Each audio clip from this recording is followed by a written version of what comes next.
Assalamualaikum warahmatullahi wabarakatuh. Perkenalkan, saya Ridwan Azhari. Pada kesempatan kali ini, saya akan mempresentasikan tentang model pendekatan, strategi, dan metode pembelajaran.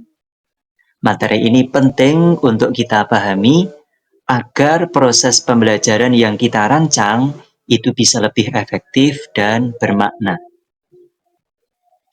Kita mulai dari model pembelajaran. Model pembelajaran adalah kerangka konseptual yang sistematis dan menjadi pedoman bagi guru dalam melaksanakan pembelajaran. Contohnya seperti model pembelajaran kooperatif yang menekankan kerjasama antar siswa. Yang kedua, model pembelajaran inquiry, yaitu model yang mendorong siswa aktif mencari dan menyelidiki. Dan yang ketiga, model pembelajaran berbasis masalah, yakni berbasis pada pemecahan masalah nyata. Selanjutnya kita bahas pendekatan pembelajaran. Pendekatan pembelajaran adalah cara pandang atau titik tolak dalam melihat proses pembelajaran. Beberapa pendekatan yang populer diantaranya pendekatan saintifik, yaitu dengan 5M. Mengamati, menanya, mencoba, menalar, dan mengomunikasikan. Yang kedua, pendekatan kontekstual, yaitu pendekatan yang mengaitkan materi dengan kehidupan nyata. Terus yang ketiga, pendekatan humanistik, yaitu pendekatan yang menempatkan siswa sebagai pusat pembelajaran. Menempatkan siswa sebagai pusat pembelajaran.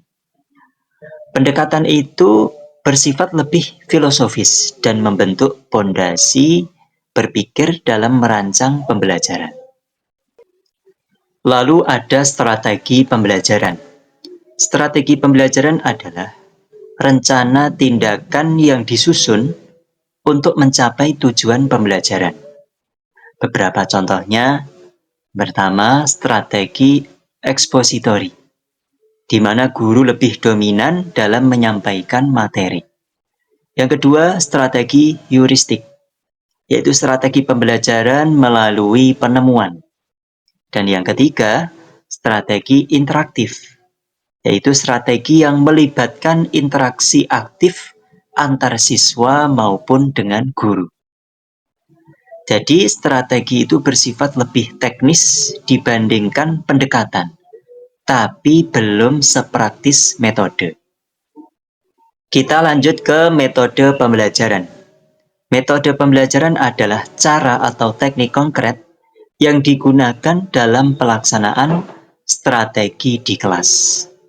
Contohnya, yang pertama ceramah untuk menyampaikan informasi secara langsung. Yang kedua diskusi untuk membangun interaksi dan tukar pendapat. Dan contoh metode berikutnya tanya jawab, demonstrasi, dan simulasi. Jadi metode adalah yang paling tampak dalam praktek harian di dalam kelas.